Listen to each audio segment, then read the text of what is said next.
எல்லாருக்கும் ரொம்ப ரொம்ப பிடிச்ச தக்காளி ஜாம் எப்படி பண்ணலான்னு பார்க்கலாமா?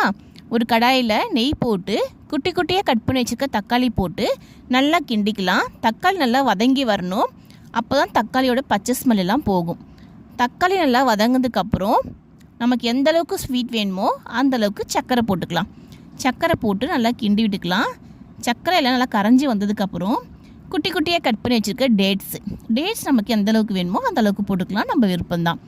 டேட்ஸ் போட்டிருக்கேன் குட்டி குட்டியாக கட் பண்ணி, அதையும் போட்டு நல்லா மிக்ஸ் பண்ணிக்கலாம். நல்லா டேட்ஸ் எல்லாம் நல்லா வெந்து அழகாக கரைஞ்சி வரும். அது வரைக்கும் நல்லா கிண்டி விட்டுக்கலாம். நசுக்கி விட்டுக்கோங்க கரண்டியால். நல்லா கிண்ட ஜாமுடைய கலர் அழகாக சேஞ்ச் ஆகும். இப்போ நெய்யில் வறுத்து முந்திரி பருப்பு வச்சுருக்கேன், அதையும் போட்டுக்கலாம். போட்டு நல்லா மிக்ஸ் பண்ணிக்கலாம். பாதாம் என்ன போட்டுக்கலாம், உங்கள் விருப்பம்தான். ட்ரை கிரேப்ஸ் கூட போட்டுக்கலாம். நல்லா மிக்ஸ் பண்ணிவிட்டு எடுத்து பார்த்தீங்கன்னா சூப்பரான தக்காளி ஜாம் ரெடி. ட்ரை பண்ணி பாருங்கள். தேங்க்யூ.